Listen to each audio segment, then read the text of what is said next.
This is the 84th creation.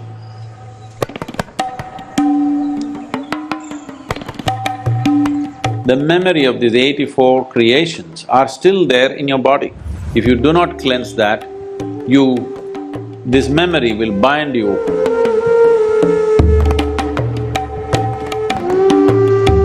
Based on this 84 asanas, one asana is all that's needed. You just have to master that.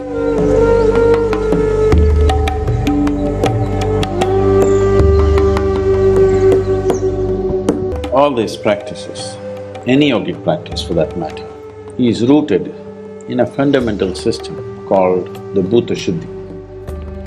It's called the Bhuta Shuddhi. Bhuta Shuddhi essentially means to cleanse the elements in your system. There are 5 elements, but there are only 4 which need to be cleansed. The 5th one, you know what the elements are: earth, water, wind, fire and space. There is no cleaning to be done with the space. It is only these 4 which need to be attended to. Your body is a play of these 5 elements. The earth is a play of these 5 elements. The whole creation is a play of these 5 elements. So the yogic system essentially is about handling the elements right. If these 4 or 5 elements behave well within the system, everything about you will be fine. So for these elements, there are different types of sadhanas for all the 4 elements and for the 5th one too, to influence it, not to cleanse it. So if you do sufficient Bhuta Shuddhi, that is, if you cleanse these elements substantially, then you attain to a state called Bhuta Siddhi, that means you have mastery over these 5 elements. 84 is a significant number in the way the creation is right now. In our experience, this is the 84th creation. 83 times it's happened and demolished itself. This is the 84th time. It will happen for 112 times. And the final one that happens will not be physical in nature. So it is based on this that you have 112 chakras and 84 are the most important. And there are 84 asanas in yoga. The basic asanas are 84 in number because when you want to do Bhuta Shuddhi, you want to cleanse the elements. What are you cleansing it of is the previous memory. If you look deep into this system, you will see the memory of everything. The way this existence happened is right here. If it was not here, certain things could not have been said in the past before all this modern science is talking about these things. For example, till recently modern science believed that universe began somewhere and it'll end somewhere. For the first time they're putting out a theory saying it's endless. Always in the yogic system we've been saying, the cosmos is ever expanding. Many things have been said in the yogic system as to how this is the 84th. There are many symbols or there are many aspects in the body which clearly say that the memory of these 84 creations are still there in your body. It is there in every atom in the existence. So what you're trying to cleanse is, you want to cleanse it from the memory because this memory binds you. This memory gives you a sense of belonging. At the same time, this memory binds you, it doesn't let you go. If you want to evolve, you have to cleanse yourself of the memory which is imprinted on the elements in your system.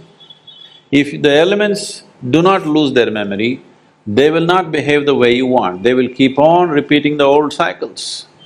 If you do not cleanse that, this memory will bind you, the memory will make you go in circles. Based on this 84 asanas, 84 creations, all these things are connected, you don't have to go by that. Anyway, because of this 84, Out of this 84 asanas that are created, these 84, when we say 84 asanas, do not think of them as just 84 postures. These are 84 systems of attaining. A yogi masters only one asana, he does not practice 84 or 600 as people are doing. One asana is all that's needed, you just have to master that. So 84 ways to attain, this is what 84 asanas are. And these 84 are pertaining to the four elements, 21 each.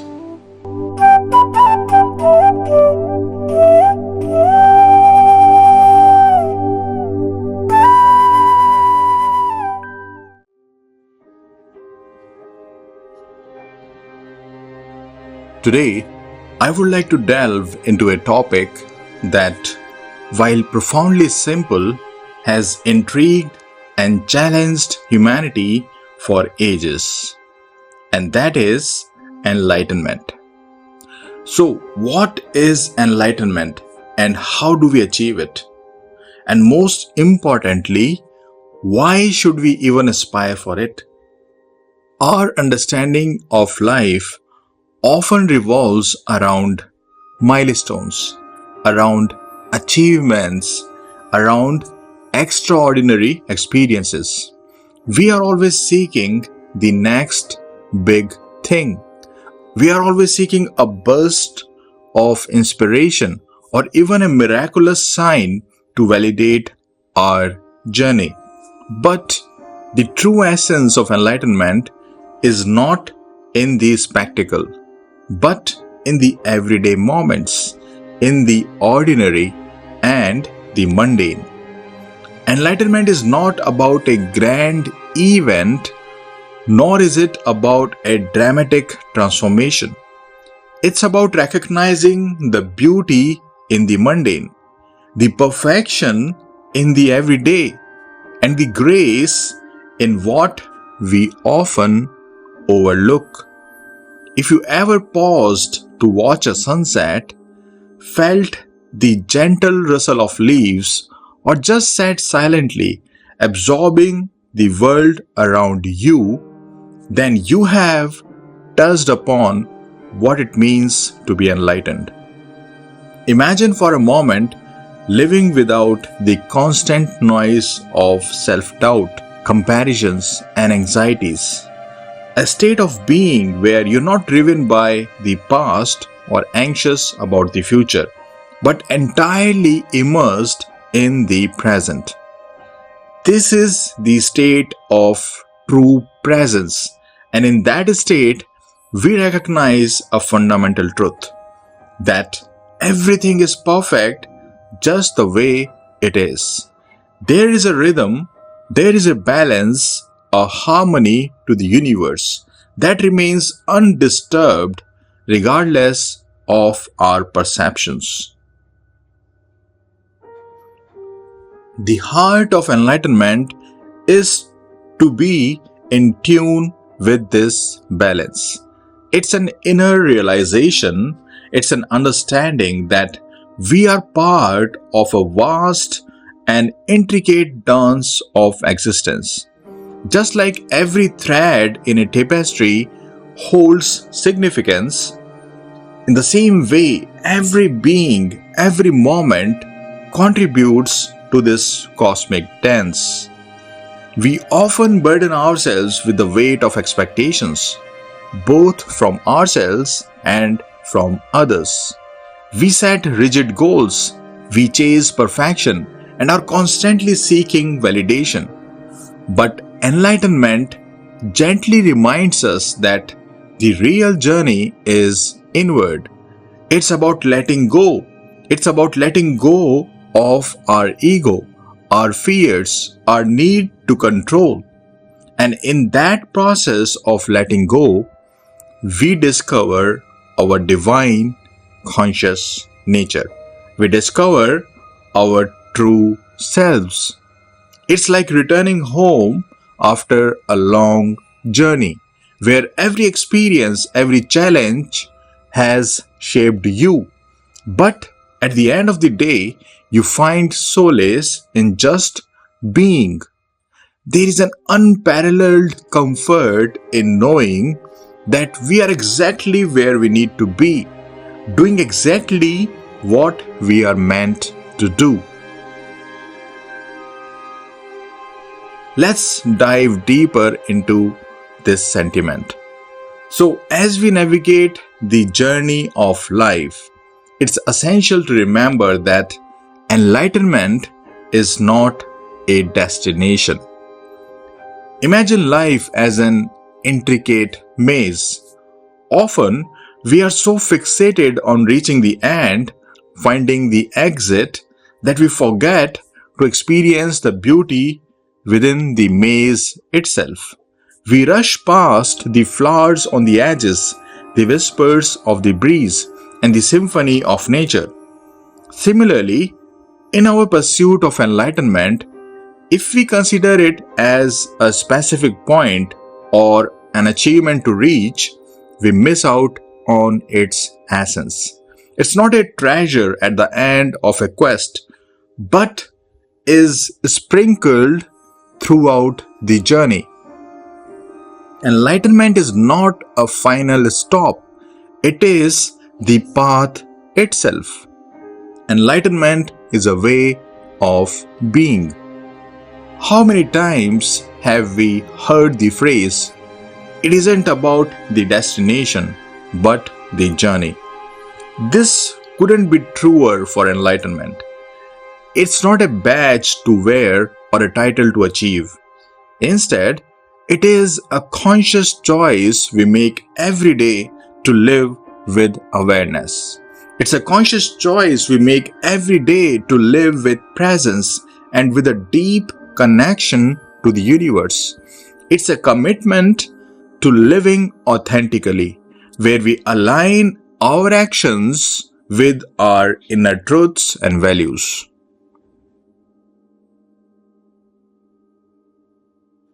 Enlightenment is a state of profound simplicity where we embrace each moment.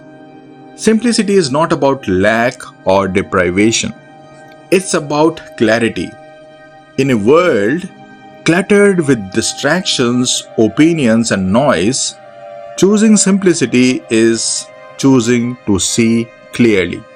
It's about being so deeply rooted in the present that every moment becomes a celebration.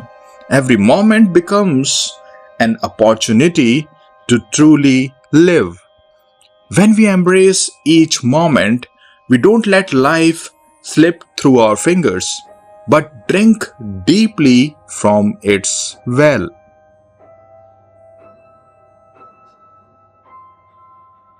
Enlightenment is about finding joy in the ordinary.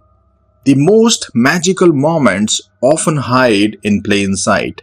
The laughter of a loved one, the comfort of a warm bed, the taste of your favorite meal. True enlightenment allows us to find delight in these seemingly mundane moments. It teaches us that joy doesn't always come from the grand gestures or extraordinary events. More often than not, it is the simple, everyday experiences that fill our hearts the most. Enlightenment is about realizing that everything is indeed as it should be. This realization is perhaps the most liberating. In a universe governed by balance and harmony, everything has its place, everything has its purpose. The challenges we face, the joy we experience, the losses, the gains, they all contribute to our growth, to our evolution. When we internalize this understanding, we free ourselves from the chains of regret, worry, and anxiety. We learn to trust the flow of life, knowing that it's all part of a grander design. So, in essence, Enlightenment is not a lofty ideal to chase. It's a perspective, it's a way of life that urges you to live deeply, love freely, and embrace the beauty in every moment.